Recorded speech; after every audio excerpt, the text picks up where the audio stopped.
topic in the Conquest of Happiness is chapter 2, which is entitled Byronic Unhappiness. Now, don't let this title dissuade you from interest in it. It's a reference to a antiquated figure that many of us don't know about anymore. His name is Lord Byron, who apparently lived in the early 1800s. I think he died in 1830 something at the age of 36 from a high fever, fighting in the rebel army against the Ottoman Empire in the Greek resistance of that time. Lord Byron was an English poet and politician. So what is Byronic unhappiness according to Bertrand Russell? We need to, I think, retitle it using the term disillusionment or disenchantment.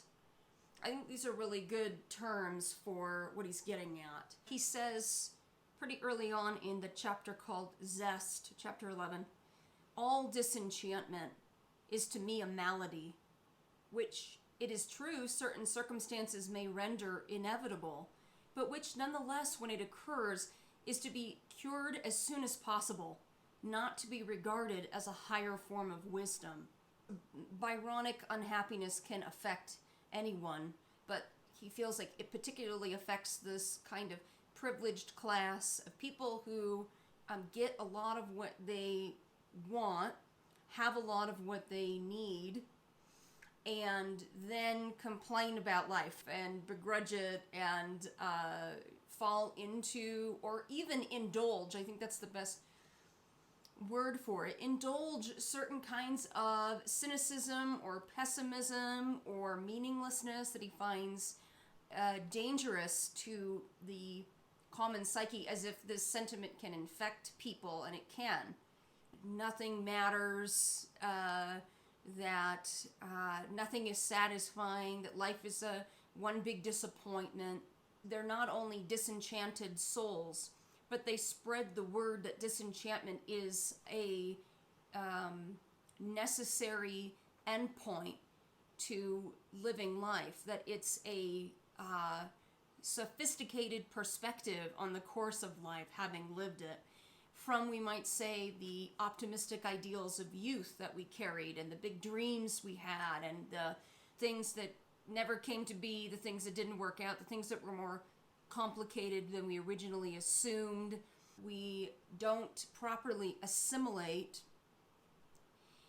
the dark side of life into a balanced perspective, that we are taking the dark side of life and running with it, fixating on it, perseverating on it, remaining traumatized by it, instead of assimilating it into a total appraisal of life, and healing from what's happened to us. The kinds of people prone to this are wounded. He doesn't go into this. This is more of a clinical perspective. Are hurting, are have lost touch with meaning, have become so frustrated in the face of life that they've essentially given up morally or given up emotionally. And I think he's calling this out as particularly dangerous because this type is not seeing this as a problem. This type is not seeing this as something to be fixed and healed. This type is profiting this as wisdom and seeing this as truth, when Bertrand really wisely suggests that rather than be truth, that it's more the case that this type is poisoned by a bleak outlook, by a dreary pessimism. It does matter, even if it doesn't matter in the way you had originally anticipated. That Bertrand is on the side of viewing life as worth living, and I think he would attribute this group as falling into a kind of really unhealthy defeat and despair that pokes at that nihilistically and suggests, well, maybe life isn't worth living after all. Maybe it's just a pain in the ass. One of the best examples he uses to exemplify, to represent this kind of sick or dysfunctional attitude is a quote from an old source, and it said that he tried everything. He tried hard work, learning, and wine, amongst many other things. I think it was said in here something like gardens and parties and whatever. He tried to busy himself, occupy himself within his life where he probably didn't have to work. He had a lot of freedom. Okay, and at the end of his life, or at least in this teaching that appears in the Old Testament, he summed it up in this way that engenders Byronic unhappiness, that Bertrand Russell's going, no. Okay, and so the quote that best transmits this is, it's said in a few ways. It's actually mentioned in another book on happiness, a contemporary work in happiness studies. I like both quotes, so the translations are a little bit different, so I'll share both. So in Bertrand Russell's book, and I gave my heart to know wisdom and to know madness and folly. I perceive that this also is vexation of spirit. For in much wisdom is much grief, and he that increaseth knowledge increaseth sorrow. Paired with that, we've got these other quotes from the book of Ecclesiastes. I made great works. I built houses and planted vineyards for myself. I made myself gardens and parks and planted in them all kinds of fruit trees. I also had great possession of herds and flocks, more than any who'd been before me in Jerusalem. I also gathered for myself silver and gold and the treasure of kings and of the provinces. I got singers, both men and women, and delights of the flesh, and many concubines. So I became great and surpassed all who were before me in Jerusalem. Also my wisdom remained with me. Whatever my eyes desired, I did not keep from them. So that's the setup, the context. He's not having any opinion about his life so far. He's just giving you the facts, the details. But here we've got a conclusion from all of that. Then I considered all that my hands had done and the toil I had spent in doing it, and again all was vanity and a chasing after wind, and there was nothing to be gained under the sun. If somebody with great fortune is saying, it's really not all worth it in the end, it's all vanity and vexation and work for nothing. Nothing really comes together, nothing pleases indefinitely, nothing grants the kind of satisfaction I was hoping for, just forget it. I think that Bertrand Russell would agree that this can only promote indolence, apathy, and destruction, deflated attitudes that crop up in unhealthy people, and I don't mean that judgmentally by any means. This life is hard and it's easy to become unhealthy. But Bertrand Russell's saying we have to fight that unhealthy mindset, whether we encounter it in Old Testament book or a new platform or in one of our toxic friends or in parts of our own experience. Here's a quote on page 37.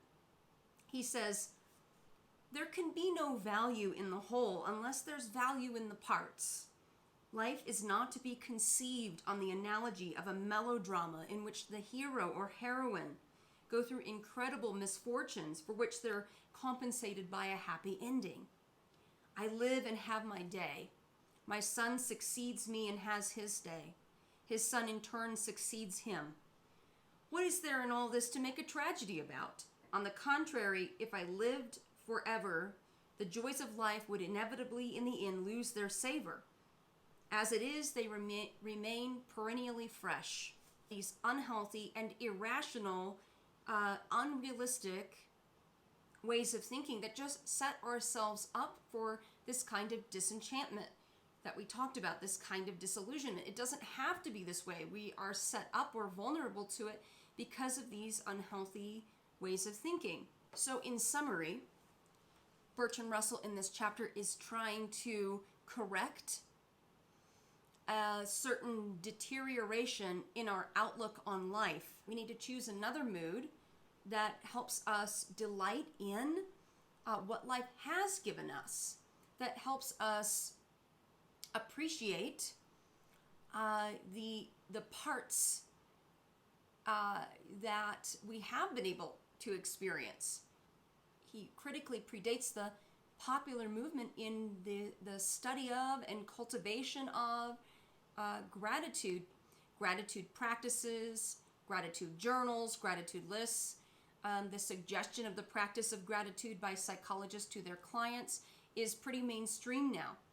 And I think that although he's not directly labeling this chapter on gratitude, and I don't even know if it's once referenced in the chapter, I think that it's, again, a precursor to adopting that kind of attitude as a replacement attitude to the attitude he calls Byronic unhappiness. Contemporary happiness research suggests that having something left to be desired and also pursuing our desires, the journey of moving closer to our goals, is more rewarding than actually obtaining what we were after. And the research shows that when we complete our goals, of course there's individual differences, but on the whole, from this sociological perspective, this body of research that's accumulating on what makes human beings happy suggests that our satisfaction when we complete goals is rather fleeting. We have so many adaptive mechanisms in our psyche that reestablish an equilibrium after both windfalls and setbacks. This is part of our hardwiring and what has resulted in our survival from an evolutionary perspective. What adaptation does to us regarding achieving our goals is that we more or less resume the level of happiness, or what's called our happiness set point, after we fulfill a desire. And so that's actually kind of a letdown, right? Because we're building up toward achieving a goal, and then once we achieve it, if we then adapt to our previous happiness set point, that would seem to suggest that we're more vulnerable to disillusionment in Bertrand Russell's sense, because then when we don't have the endorphins supporting that high of achievement, and then we resume the happiness we've had more or less most of our life in that happiness set point, then futility can set in. If we don't learn to see life in a whole new way, if we don't hitch ourselves onto attaining goals as the means to our progressive happiness, there's the rub. This is also why a lot of Eastern traditions suggest the inner path to finding happiness rather than the external path to finding happiness, both of which I think come into play and need to be recognized as sources of happiness, simply because we're not just internal beings or external beings. We are beings in the world who have lives and jobs and families and create things, and we also have an inner life. So I think it's a little bit silly to suggest that we should only focus on one dimension of life at the expense of the entire other dimension of life in such an important domain such as happiness. But suffice it to say that most traditions favor one pathway or the other. So Buddhists support inner work, to help us achieve happiness. Look within for happiness and not in chasing after desires. That's not something that they would be giving Dharma talks on, right?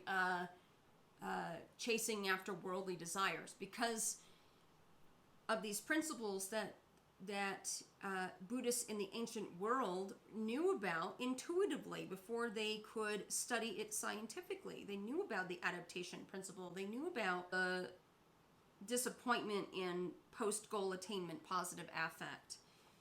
Jonathan Haidt says, after a string of successes, we aim higher. After a massive setback, such as a broken neck, we aim lower. Instead of following Buddhist and Stoic advice to surrender attachments and let events happen, we surround ourselves with goals and hopes and expectations and then feel pleasure and pain in relation to our progress. That actually speaks to our first chapter on egoic consciousness and getting in the way of letting life unfold is a great source of unhappiness. So that Bertrand Russell, again to reinforce, suggests in chapter 1 that the primary cause of unhappiness is excessive self-focus. If we're letting life unfold, we don't have to react so strongly to what we, at least in that moment, dub good or bad.